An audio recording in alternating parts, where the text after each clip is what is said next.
wa Zanzibar katika mchakato wa Chama cha Mapinduzi, Mheshimiwa Mohamed Yusuf Mshamba. Lakini huyu akateuliwa kwenye tume ya mabadiliko ya katiba. Kenda pale hakwenda yeye kama mwanachama wa Chama cha Mapinduzi, kenda pale kama ni Mzanzibari, kama ni Mtanzania anayeangalia maslahi ya pande zote mbili ili muungano huu uwe wa huru na wa haki. Sasa mtu kama huyu mwenye heshima kubwa, na leo kongamano hili kalipa heshima kwa sababu alikuwa aondoke kuelekea duniani, ameitwa kwa mashughuli mbalimbali, lakini kasema anabaki kwa heshima mzee Moyo. Sasa tumpigeni makofi mengi, tumkaribisheni sana hapa Mheshimiwa Mohamed Yusuf Mshamba. Karibu zungumze na Wazanzibari na Watanzania na ulimwengu kwa kupitia jukwaa hili la kamati ya mzee Moyo.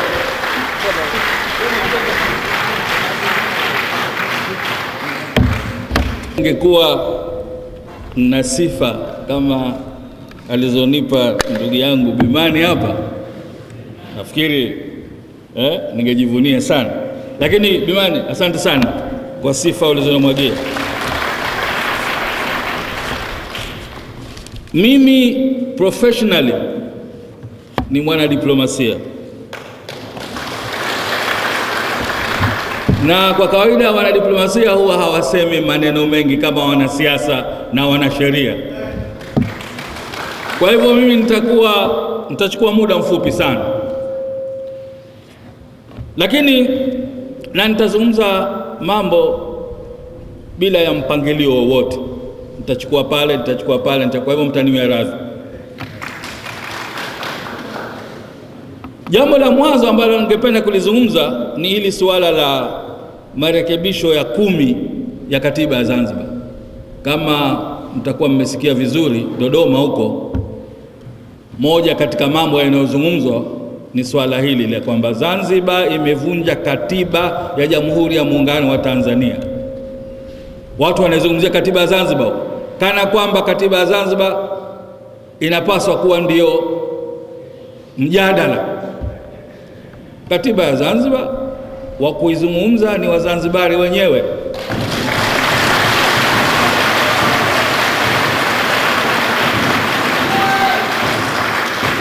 Lakini kuna watu wanaizungumzia kule. Zanzibar imevunja katiba ya Jamhuri ya Muungano wa Tanzania kwa kupitisha marekebisho yale ya 10 ya katiba ya mwaka 1984. Marekebisho haya yanasemaje? Kwamba Zanzibar ni nchi ndani ya muungano.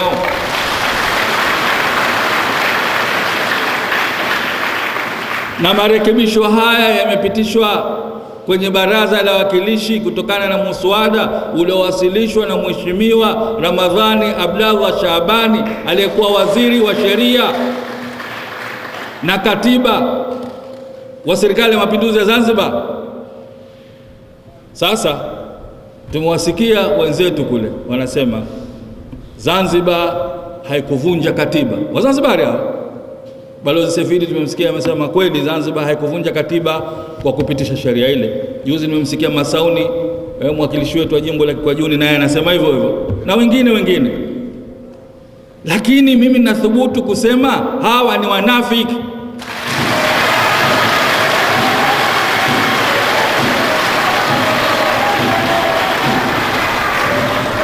Nasema hawa ni wanafiki kwa sababu wanatetea mfumo wa serikali mbili.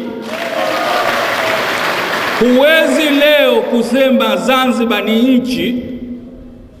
nchi kamili na mkawa na nchi mbili ndani ya Tanzania na halafu ukatetea mfumo wa serikali mbili. Huwezi ukawa na nchi mbili na serikali mbili.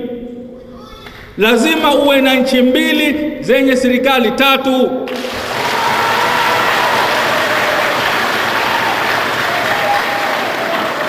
Na hiyo ndiyo hoja aliyoitoa mwenyekiti wa tume ya mabadiliko ya katiba bungeni kule, Jaji Warioba.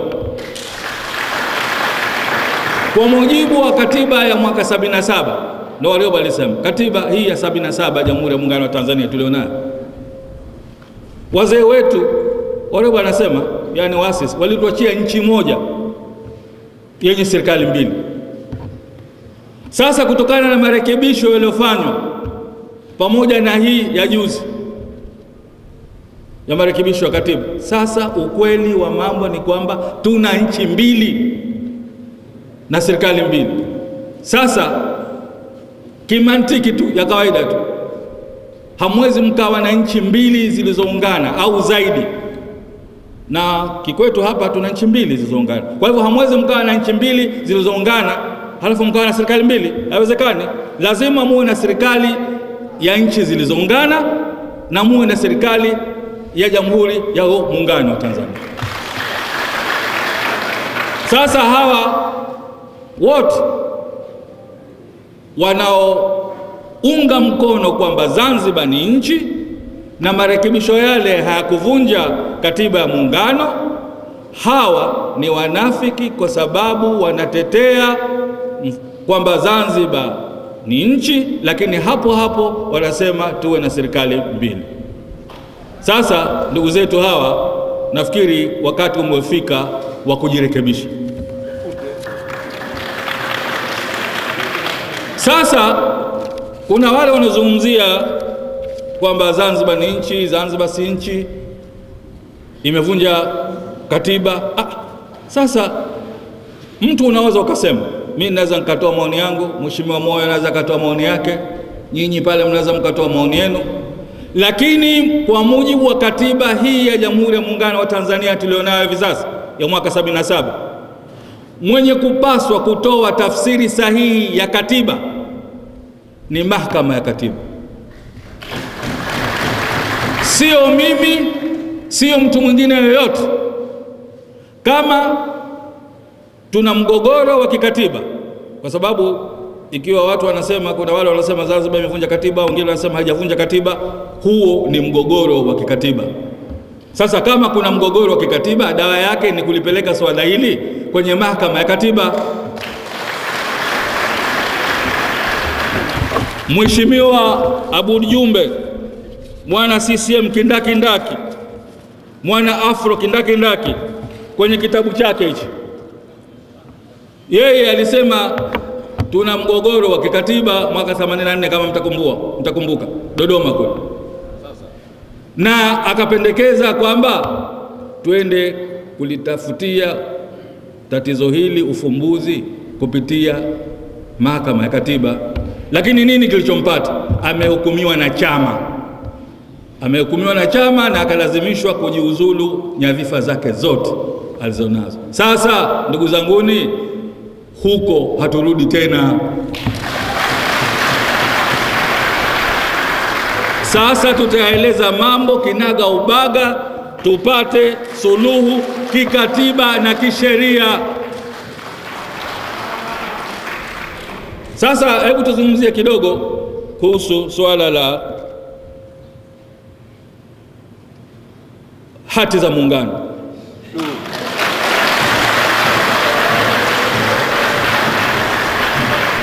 Hati ya muungano ni swala jingine moto,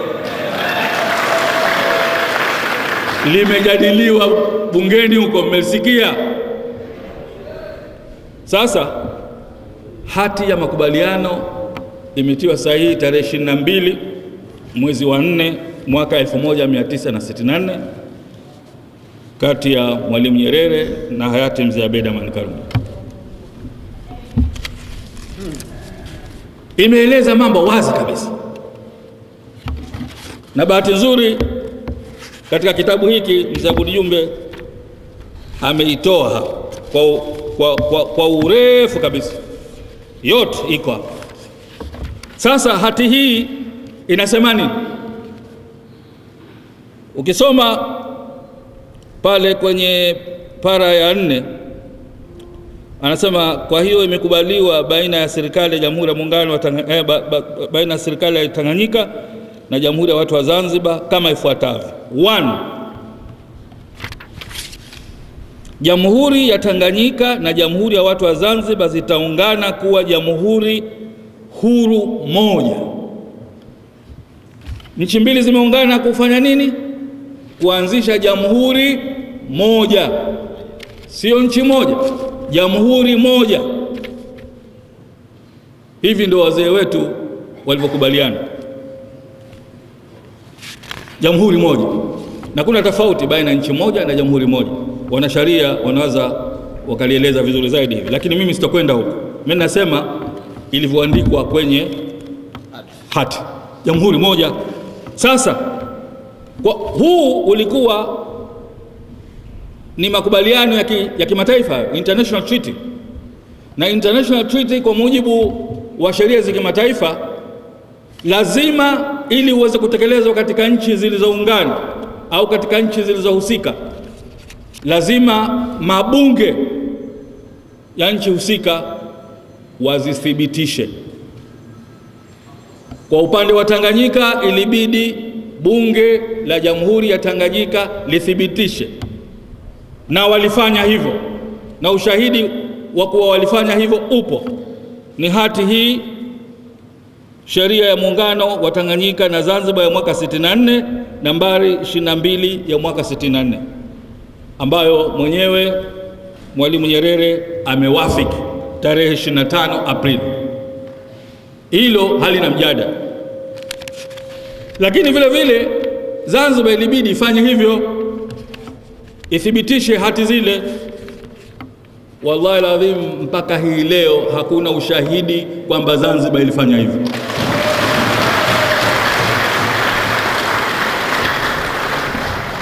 Sisi katika tume, moja katika mambo au katika documents ambazo tulipaswa kuzijadili kama vitendea kazi vyetu vya kutusaidia kufanya kazi zetu kwa ufanisi, ilikuwa ni hati ya muungano.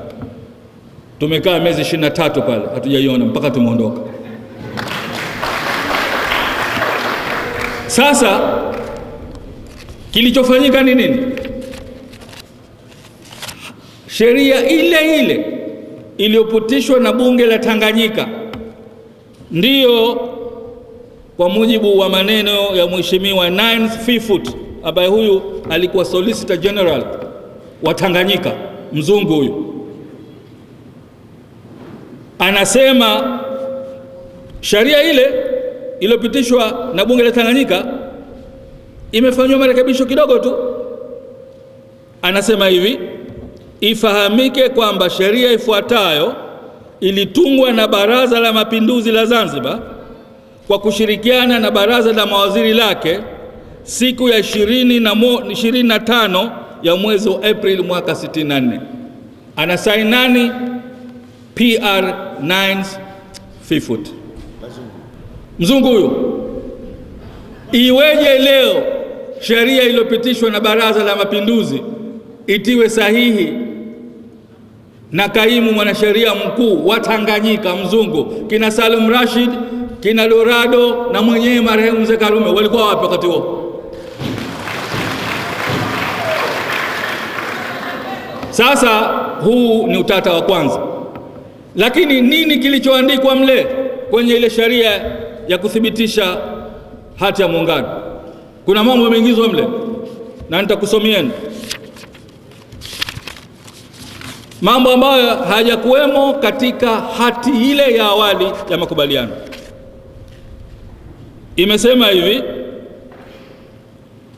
ukisoma para 4 ya sheria ile inasema Jamhuri ya Watu wa Zanzibar na Jamhuri ya Tanganyika zitakuwa kuanzia siku ya muungano na kuendelea. Ukisoma kwa Kiingereza hii ina maana and thereafter, forever after. Ile siku ya kuungana, tarehe ile ya kuungana na daima dawamu zitakuwa zimeungana. Forever after. Sasa hii forever after umeipata wapi? hati ya makubaliano haikusema hivyo, imesema zitaungana kuwa nini? Republic moja. Sasa hayo ndio mambo ambayo yameingizwa, na pengine ni wazi kwamba hati hii wengine huwa hawataki ionekane kwa sababu watasema hati hii ilisema hivi lakini sheria zilisema vingine. Pengine inaweza kuwa ni moja katika sababu hizo, lakini kuna sababu nyingine zimetolewa kwamba mkitaka hati hii nendeni Umoja wa Mataifa, mtaikuta kule. Sasa nani custodian wa mikataba ya serikali au mikataba ya nchi? Primary custodian wa mikataba yote, iwe ya kitaifa au ya kimataifa, ni nchi yenyewe. Ni nchi yenyewe. Kwa hivyo tukitaka mkataba huu hatutegemei kwenda Umoja wa Mataifa. Wananchi wangapi watakwenda Umoja wa Mataifa kutaka mkataba huu? Watakuwa na uwezo wa kufanya hivyo? Hii mikataba hii inatakiwa ibaki kwenye ofisi ya mwanasheria mkuu wa serikali au Ikulu. Wale Umoja wa Mataifa kama walitaka mkataba ule, walitaka kama mashahidi tu, walitaka kuthibitisha kweli hizi nchi zimeungana, kwa sababu wakati ule mtakumbuka Zanzibar ilikuwa ni kiti chake Umoja wa Mataifa na Tanganyika ilikuwa ni kiti chake cha Umoja wa Mataifa. Sasa kama mnasema nchi hizi zimeungana na sasa watakuwa na kiti kimoja badala ya viwili, tuonesheni ushahidi kwamba mliungana. Sasa kwa mujibu wa sheria za kimataifa, kinachotakiwa kupelekwa pale sio original copy. Mimi nilikuwa pale, najua utaratibu. Wanatakiwa wapeleke nakala, sio original copy. Lakini leo unaambiwa ukitaka original copy iko Umoja wa Mataifa, na huko Umoja wa Mataifa wenyewe watu wamefanya utafiti, haionekani. Imekwenda. Kuna mwenzetu mmoja, na lazima nituseme ya kweli hapa, tusifiche. Kuna mwenzetu mmoja, simtaji jina, tuliwaambiwa, alikuja pale mheshimiwa huyo alipokuja kuzungumza na tume pale, akasema unajua wewe, Salim Rashid huyo alikuwa katibu wa Baraza la Mapinduzi wakati ule, alikuwa hapendi muungano, kwa hivyo amechukua hati ile amechana chana. Amechukua hati ile amechana chana, ndio maana haionekani kule Zanzibar. Sisi tukamuuliza kama Zanzibar haipo amechana chana, je, huko Tanganyika nako haipo? Si nakala zinakuwa mbili zile, huku na huku, huku je pia haiko? Tupeni basi huku.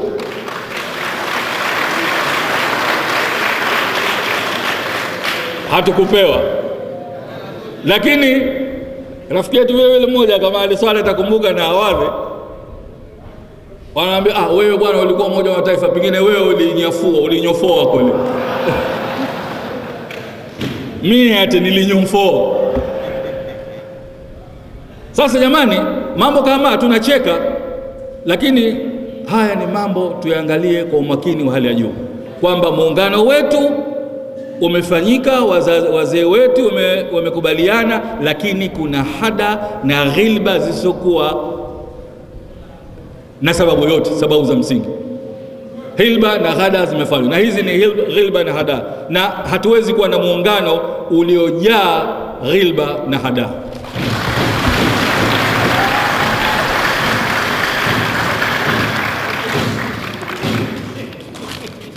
Sasa hebu nizungumzie kidogo kuhusu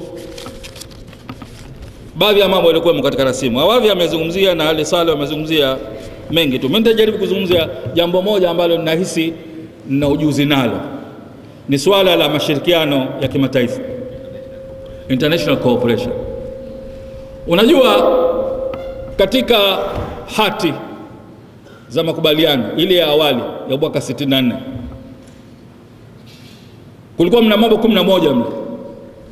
Katika hayo 11 ilikuwa foreign affairs, lakini wakati ule ilikuwa ni foreign affairs tu pekee yake, international cooperation haijakwenda. Kwa nini? Kwa sababu dhana ya ushirikiano wa kimataifa ni dhana mpya ambayo wameanza mwishoni mwa miaka 70 na hasa zaidi katika miaka 80. Kwa nini? Kwa sababu kama mtakumbuka wakati ule nchi wafadhili, hizi nchi kubwa zenye mapesa mengi, wao walikuwa wanatekeleza sera zao za kuzisaidia nchi zinazoendelea. Katika miaka ile ya 70 na hasa miaka 80, bajeti za serikali zao zilipanda sana.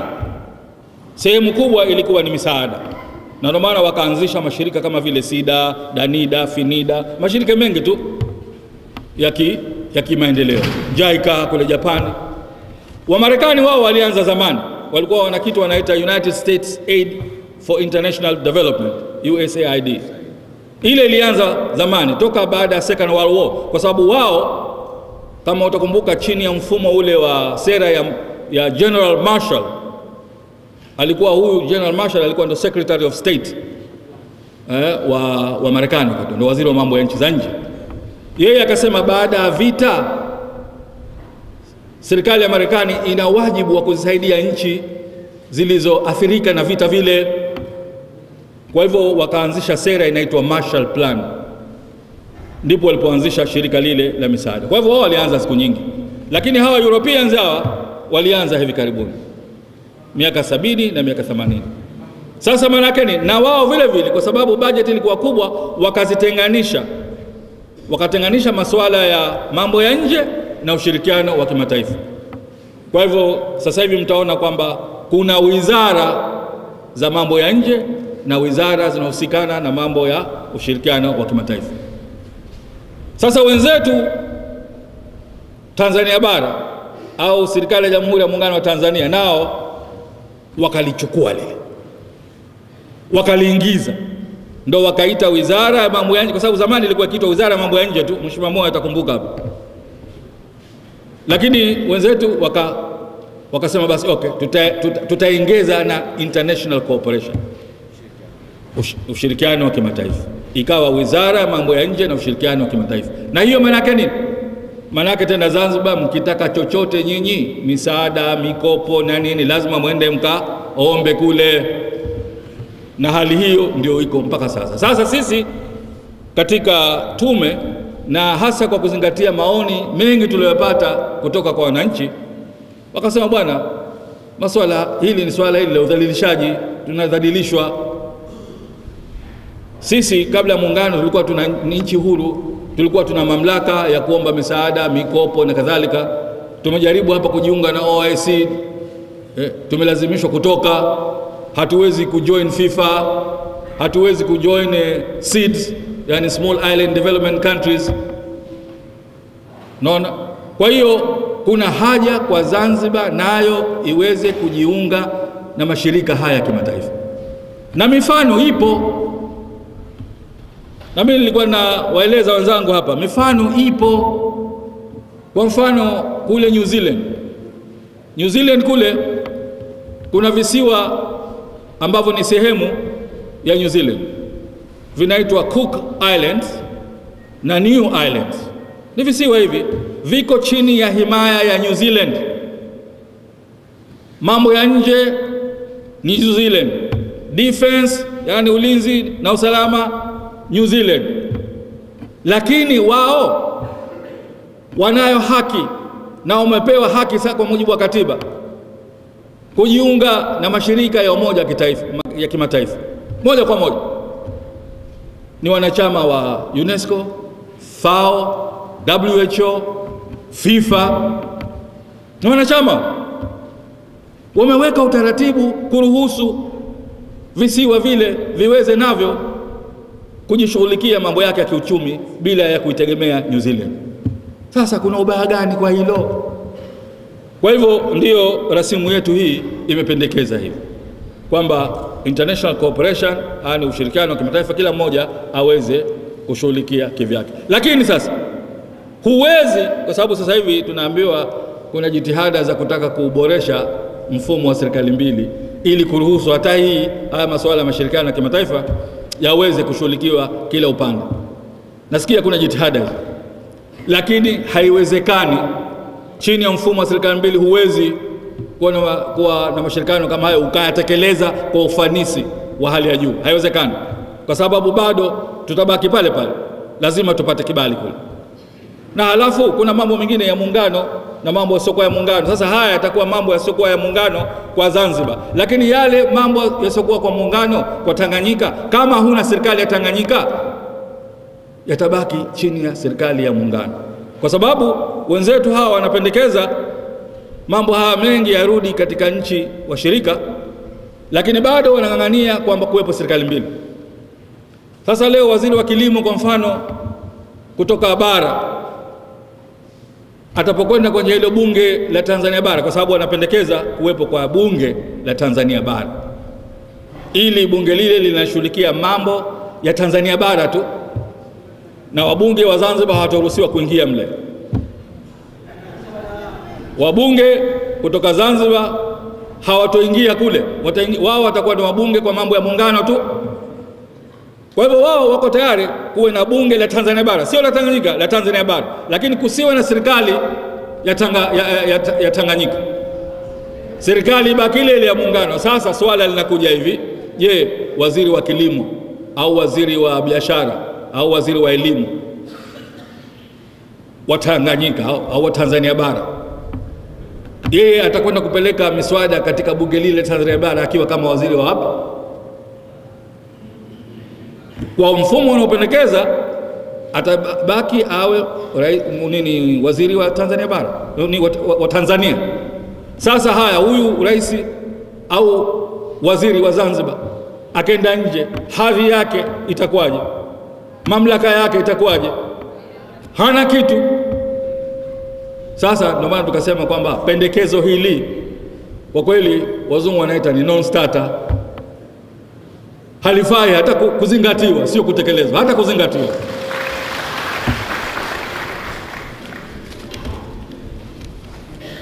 Vile vile wenzetu, kama mtakumbuka, wenzetu wa China, People's Republic of China, nao vile vile wana Hong Kong kule, wana na Macau.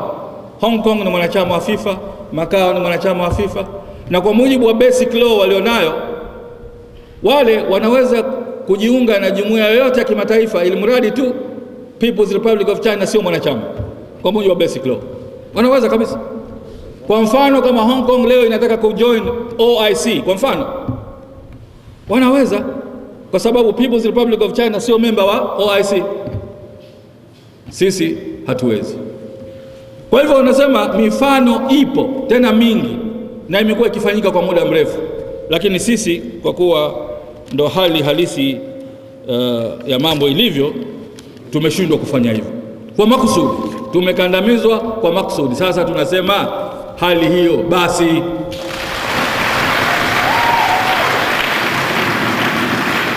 Sasa nilisema mwanzo, mimi mwana diplomasia huwa sisemi maneno mengi wala sichukui muda mrefu. Kwa hivyo ninamalizia kwa kusema hivi, ndugu zangu, muungano wowote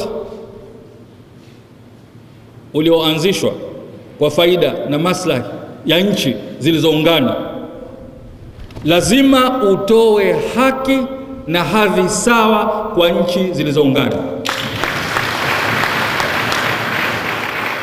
Muungano wowote utakaotoa hadhi kubwa na haki kubwa zaidi kwa nchi moja na kuiwacha nyingine katika hadhi iliyokuwa ndogo na haki ndogo, huo si muungano wenye faida na maslahi kwa wananchi wa nchi zilizoungana. Kama si chochote, rasimu inayopendekezwa bungeni iliyotolewa na tume ya Jaji Warioba, ambayo imefanya kazi kubwa sana na nzuri sana, kwa mtazamo wangu nafikiri ni njia pekee ya kuinusuru Zanzibar kutokana na kuendelea kumezwa na Tanganyika kwa muda usiojulikana. Sijui mmenifahamu vizuri, kwa sababu sasa hivi Zanzibar imemezwa, na hivi ndivyo Profesa Ali Mazrui, profesa mashuhuri huyu wa mambo ya kisiasa, mara tu baada ya muungano alisema muungano wa Tanganyika na Zanzibar, alipotakiwa atoe maoni yake alisema it was an outright annexation of Zanzibar by Tanganyika. Manake ule ni muungano ambao sawa na Tanganyika kuimeza Zanzibar. Alisema mwaka 64 65 kama hivyo. Na nilipokutana naye New York wakati tulipokuwa tunasherehekea maisha ya Mwalimu Nyerere pale New York, alikuwa ni mmoja katika wazungumzaji. Nikamuuliza pembeni, nikamwambia hebu nikuulize profesa, ile statement uliotoa mwaka 64 kuhusu muungano wa Tanganyika na Zanzibar, bado mpaka leo unahisi mambo yako vile vile? Anasema ndio. Wewe mwenye tizama, huwezi kuwa na muungano wa nchi zilizoungana ukawa hautoi haki sawa na hadhi sawa kwa nchi zote. Kwa hivyo ndugu zangu, ninamalizia kwa kusema kwamba tumuombe Mwenyezi Mungu ili awape busara wawakilishi wetu walikuwa kwa bungeni huko, wayaone haya tunayoyaona sisi, ili tukitoka hapa tupate katiba ambayo itakuwa na maslahi na faida kwa wananchi wote wa pande zote mbili zilizoungana. Asanteni sana kwa kunisikiliza.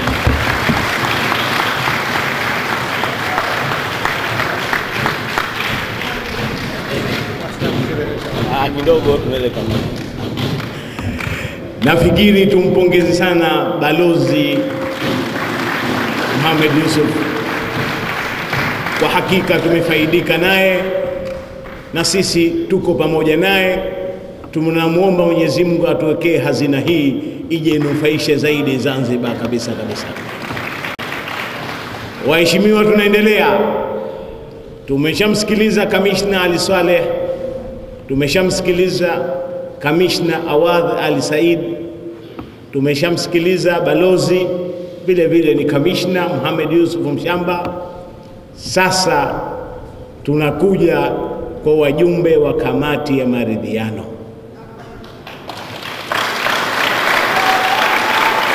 Tumemsikia Kamishna Mohamed Yusuf anasema wazi, na mimi nasema wazi, wanafiki hawa wanaotetea serikali mbili, si mbili kwenda katika moja, abadan hatuzikubali katu katika nchi yetu kutuletea serikali moja. Tumpokee kwa heshima zote. Umaarufu wake mjumbe huyu wa kamati ya maridhiano ni mzee wa delete futa kabisa. Mheshimiwa Idiliano, karibu. Haya, mzee wa delete.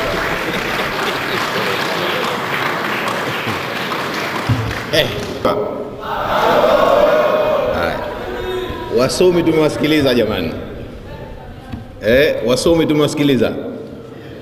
Mheshimiwa Mwenyekiti, mimi nafikiri rasimu tumesikia na kila kitu tayari. Turudini Dodoma. Mbona mmefurahi? Au ni mwache Mansuri? Nikitoka mimi anaanza naliwa hapa na magoma hapa.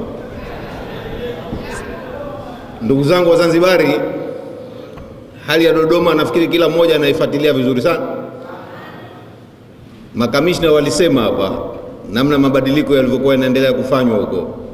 Kuna mmoja akaigusia miaka ya 70, 80, vipi mzee Jumbe kaondoka pale, kaja na kitabu mwingine hapa katusomea. Nafikiri sote tunayakumbuka hayo. Swala la Wazanzibari kupiganishwa, kugonganishwa, kufitinishwa, nafikiri hilo ni sijui hata niseme nini, labda imo katika sera fulani. Sisi tulipokuwa tunaanza maridhiano, jambo la mwanzo tulichukua vyama tukaviweka pembeni. Mimi nakumbuka Bwawani hapa ilipobidi nichague baina ya chama na nchi, nimechagua nchi.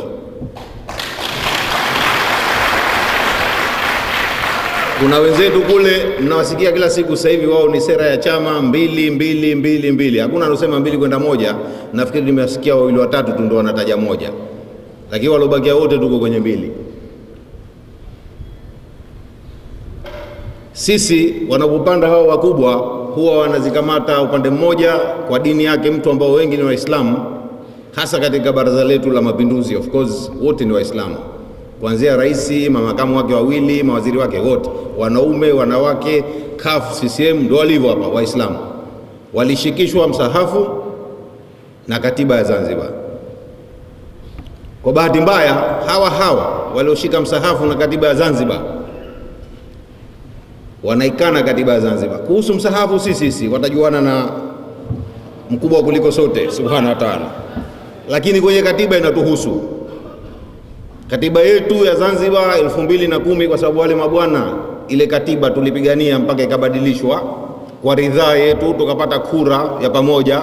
Wengi hapa tulipiga kura, na hakika wengi katika nyinyi mlitaka kura ndio, tukapata serikali shirikishi.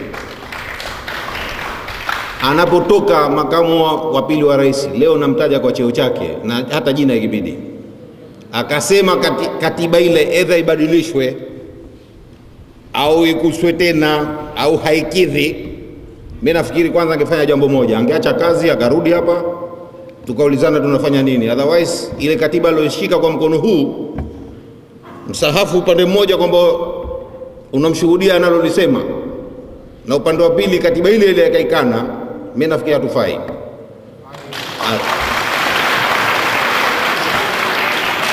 Wala tusitafune maneno, wala tusiulizane, wala tusiogope kumtizama usoni tukamwambia bwana hutufai, umeishika katiba yetu ambayo katiba hii huiwezi, rudi hapa, kaa nyumbani kwako au kaa Kitope kule pumzika.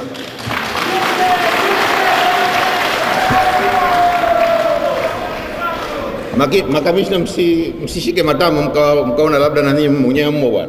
Nyinyi mshatoa darasa lenu, mshasomesha, watu wameshasikia. Tulikuwa na imani sana na tuna imani bado na serikali ya umoja wa kitaifa, lakini viongozi wanaokaa wengine, tena walio wengi sasa hivi Dodoma, wakatizama sera za chama, hapana, hayunginiki. Mimi najiuliza kesho kutwa spika akaingia hapa, maana Mama Suluhu yuko kwenye muungano kule, kwa hiyo sina wasiwasi naye, atajuana na watu wa Makunduchi.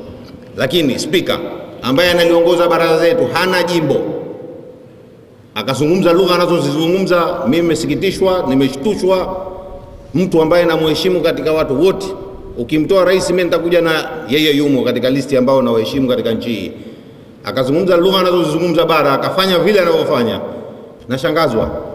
Sasa hivi amekuwa mwenyekiti wa kanuni zote wako tayari kuzichange, kuzibadilisha, kuzimegua, lakini kanuni ya mabwana waandishi wa habari haiguswi. Wakaingia katika kamati wakawa wanatuambia live kinachoendelea.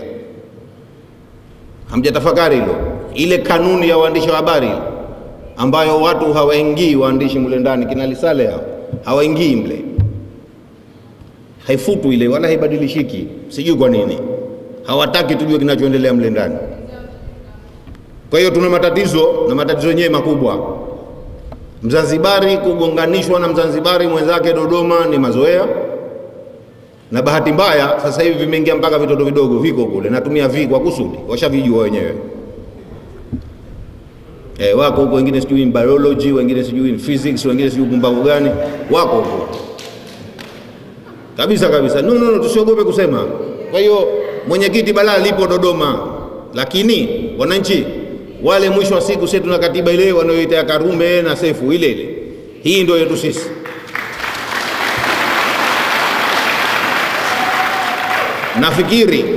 Nafikiri kwa kusudi wawakilishi wetu wakirudi wanaingia katika budget, tuwashinikize wao kwanza. Si wanataka kurudi mwakani hao, tuwashinikize wao, pasipite budget ya kificho, haipiti pale, haipitishe kwa mbinde hiari yake.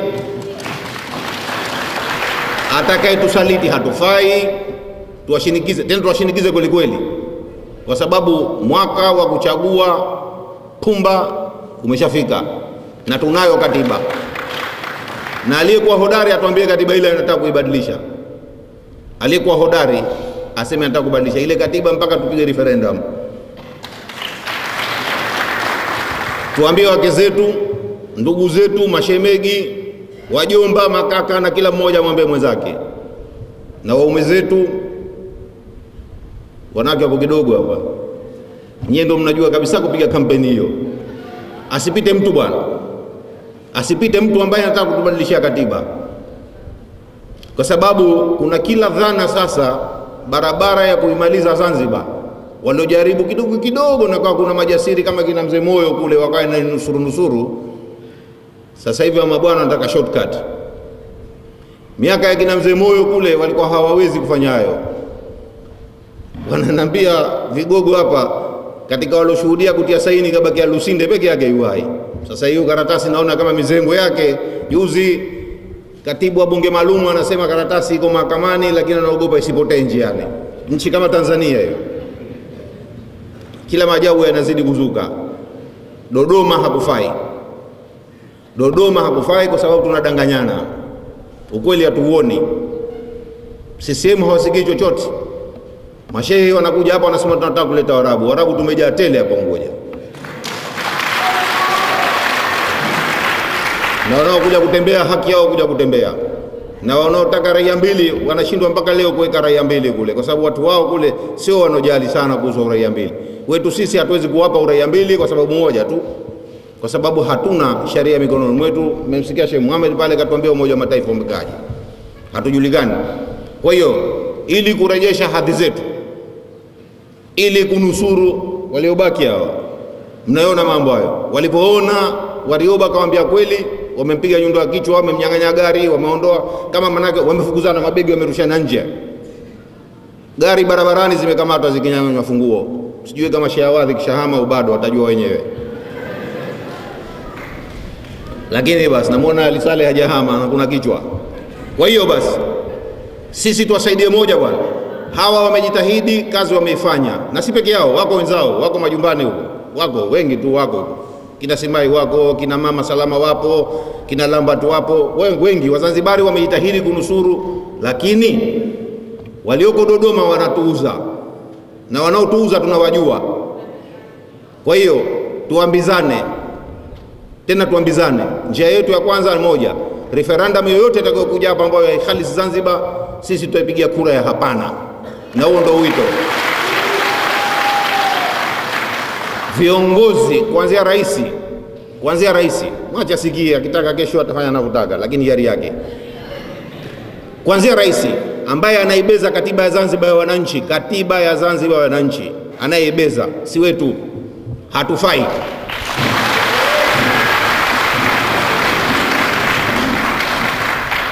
Na tukisema hatufai, njia nyepesi tunamhamisha Ikulu ahamie kwake, basi. Kabisa, wala hilo tusiliogope. Na makamo yoyote vile vile ambaye hataki hilo, hatufai, tutamfuta. Kwa hiyo wanataka wakati wao wale. Katiba yetu 2010, hiyo habari ya Umoja wa Mataifa na nini washatoa darasa. Sisi moja tu, aje Mzee Moyo hapa atuambie way forward, tunakwenda wapi.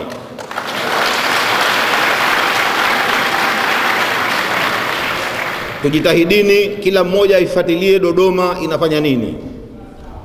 Mashaka wenye mashaka out. Kabisa, tusiogope wala tusione haya. Mama kama wanokaa pale wakanongonezana na kina wenzi wao, alafu wakatoka wakaitisha press conference wakaikana katiba yetu, hilo ni kosa kubwa kweli, tena takatifu. Kabisa. Akigombana na msafu atajuana na mwenyewe Subhanahu wa Ta'ala, lakini kwenye katiba yetu bwana wa Zanzibar. Asanteni sana.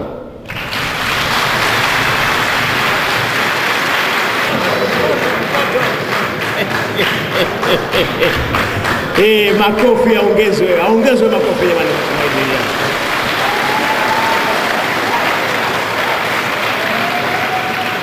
Zanzibar itasimamiwa na watu wa kweli wa aina hii, na inshallah tutafika pale tunapotaka kufika. Sasa hazina yetu, hazina ya Wazanzibari, mzalendo asojali chochote, anayejali Zanzibar yake na watu wake wa Zanzibar. Tumsubiri, tumpokee. Huyu apokelewe kwa shangwe, si mwingine, ni kipenzi cha umma, kipenzi cha Wazanzibari, mwana halisi, mwana wa kimapinduzi, Mansur Yusuf Himid. Mheshimiwa Mansur, karibu.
Mapinduzi!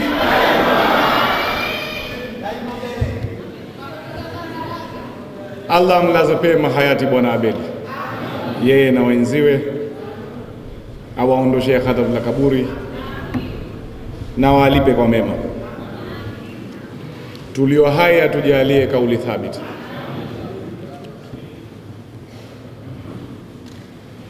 Na katika kipindi hichi cha masika, Mwenyezi Mungu atujalie mvua ya kutosha yenye kheri na salama kwetu.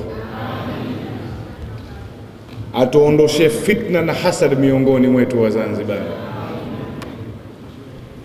Na ajalie tofauti ya maoni yetu iwe mitizamo ya kisiasa, ya kidini au imani zetu, hata ya kijamii. Basi tofauti hizo ziwe gundi la kutuunganisha, sio sumu ya kututenganisha.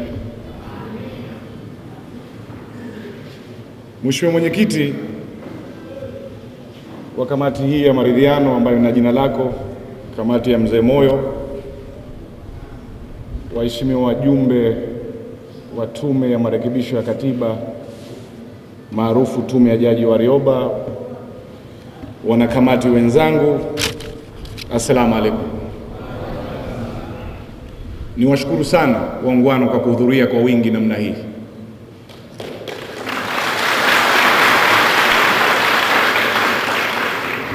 Katika utoaji wa habari juu ya kongamano hili mambo yaliharibika, na nikiri kosa mie katibu, lakini inshallah mara ya pili tutajiandaa vizuri zaidi. Lakini pia tumefarajika sana kwamba kikawaida huwa tunapanga viti 2000 nao, na kwa taarifa ya asubuhi viti vyote vimejaa. Tunakushukuruni sana. Tunawashukuru pia Chuchu FM na waandishi wa habari wengine na wanahabari wengine nao kuhudhuria. Lilo kutuleta hapa leo ni hii rasimu ya wananchi. Rasimu ya wananchi. Katiba ya wananchi iliyotokana na maoni yetu sisi wananchi. Sasa kwa bahati nzuri tumepata darasa zuri sana. Tunawashukuru sana ndugu zetu hawa. Kwa kweli kama tulikuwa tuna njaa basi tumeshiba. Wametumia ujuzi, taaluma na uzoefu wao kutusaidia sana kupata hasa undani yaliyojiri na kwa nini walifikia maamuzi walioyafikia. Mimi sina taaluma hiyo wala uwezo huo, na wala sitaki kuharibu utamu wa mambo ambayo wao wametueleza hapa. Mimi nitazungumza kikwezi na kiulima. Nitazungumzia zaidi hisia na utashi wangu.